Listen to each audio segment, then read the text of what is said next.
I'm not really religious, but this week my prayers have been answered. Michael Burry, most well known as the protagonist in Paramount Pictures' The Big Short, provided a follow-up on one of his incredibly cryptic tweets about the stock market crash and impending recession. I spoke about this tweet and other recent posts by Michael Burry in a video that I posted last week, which by the way hit 100,000 views in the first 48 hours thanks to your support, so give yourselves a big round of applause. Today, I'm going to be breaking down his latest follow-up tweet in which Burry made a big prediction about what inflation, interest rates, and the broad economy may look like over the remainder of the year. And while I'm of the opinion that these predictions shouldn't influence your investing decisions, they are interesting to observe, and considering Burry's track record, he is someone that I enjoy paying attention to. Also, 92% of you are not subscribed. Yes, 92%. Wouldn't it be awesome if every one of you just went below this video, hit that subscribe button for free, and over the next week we can watch my subscriber count skyrocket over 100,000 and force YouTube to send me a big silver plaque.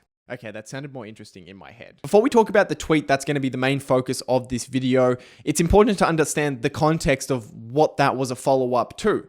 And it was a follow-up to another tweet that Michael Burry posted just 4 days before this other tweet. And in that tweet, he said, question, in 2022, what brings a Christmas in July? Answer, a disinflationary overstocked consumer recession at Christmas. And the vague interpretation that I gave last week in my video was something along the lines of some kind of disinflationary, so not deflation, but a slowing in inflation relating to overstocked inventories that happened at Christmas last year in 2021 was going to cause some kind of event to happen in the next month or so. But if I'm being completely honest, you guys had much better interpretations of what this tweet could mean. But it was interesting to see that it's such a cryptic tweet that there was actually such a wide array of ways that you could have interpreted this tweet. Dave seems to think that it means the best case scenario is decelerating inflation, and in other words, that declining prices is something, or deflation is something that we should consider off the table, out of the question. Or it could mean that consumer saving will be worse at Christmas,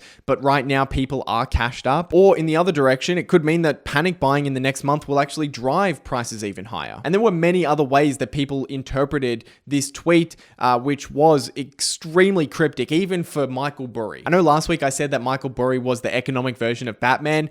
I now really think I agree with this comment in that he's really the Riddler. Fortunately, Michael Burry actually gave us a follow-up tweet a couple of days later with an explanation of what he meant by that tweet. On the 27th of June, he said, "This supply glut at retail is the bullwhip effect. Google it. Worth understanding for your investing endeavors. Deflationary pulses from this leads to disinflation in the consumer price index later in the year, which leads to the Fed reversing itself on interest rates and quantitative tightening, which leads to cycles." He also included a link to a CNN article about retailers being so overstocked that they're considering allowing refunded goods to be kept by consumers. But before we get into that article and some other articles around it, let's first understand what is meant by the bullwhip effect. The bullwhip effect is a supply chain phenomenon describing how small fluctuations in demand at the retail level can cause progressively larger fluctuations in demand at the wholesale, distributor, manufacturer, and raw material supplier levels. The effect is named after the physics involved in cracking a whip. And this is actually the same effect that caused RV stocks, or recreational vehicle stocks,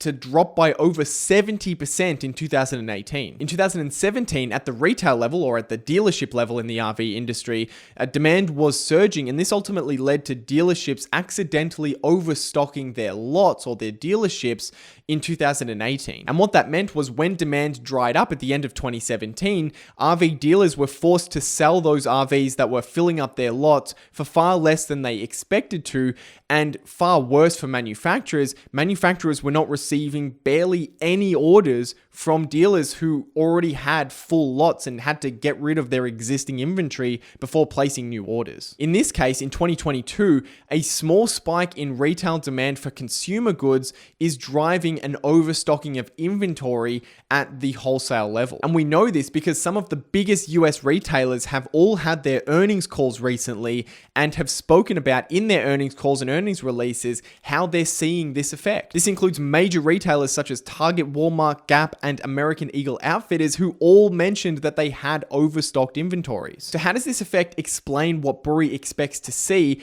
and what does this have to do with disinflation and Christmas in July? As his recent tweet indicates, overstocked retailers is a deflationary pressure, as it likely results in retailers lowering their prices of goods in order to clear out old inventory. And this is precisely what the article he shared indicates. In fact, the article goes further, suggesting that overstocking is so bad for some retailers that they're allowing people wanting refunds on goods to also keep the goods. Think about that for a second. The cost of retailers receiving inventory back from a refund is so high that they would rather just give the goods away for free. Burry's tweet goes on to say that deflationary pressure will result in disinflation later this year. So even though they are deflationary pressures at the retail level, it's likely that instead of us seeing deflation, we will just see inflation slow down to a lower level, and then ultimately driving a reversal in Federal Reserve monetary policy, meaning a decline in interest rates and maybe even a return to quantitative easing. And I think this line in a Washington Post article sums it up quite well.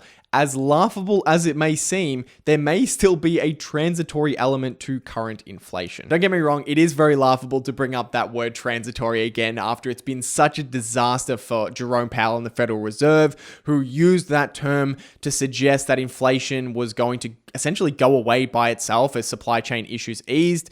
And it really led them to, in hindsight, make some terrible monetary policy decisions, leading to the exacerbating and terrible inflation rate that we see today. But ultimately, in economics, while we saw inflation that was far in excess of what most people expected, economic conditions can change quickly again in the opposite direction. We ultimately don't know. So it's not out of the question that supply chain issues that have been plaguing global markets for so long now could actually ease and help ease some of the inflationary pressures being seen around the world. Burry has been pretty much spot on this year and even last year on his predictions in the short-term macro environment. But what do you think about this prediction? His prediction that inflation is ultimately going to slow down for the remainder of the year and monetary policy actually might reverse. We may see not only no more rate hikes, but a reversal, a decline in interest rates coming out of the Federal Reserve. Regardless, if you enjoyed today's video, make sure you leave a like on it. That's the best way you can show me, or hit subscribe if you want to stay up to date with content that I post in the future. But with that said, hope you guys have a great week. I'll see you in the next one.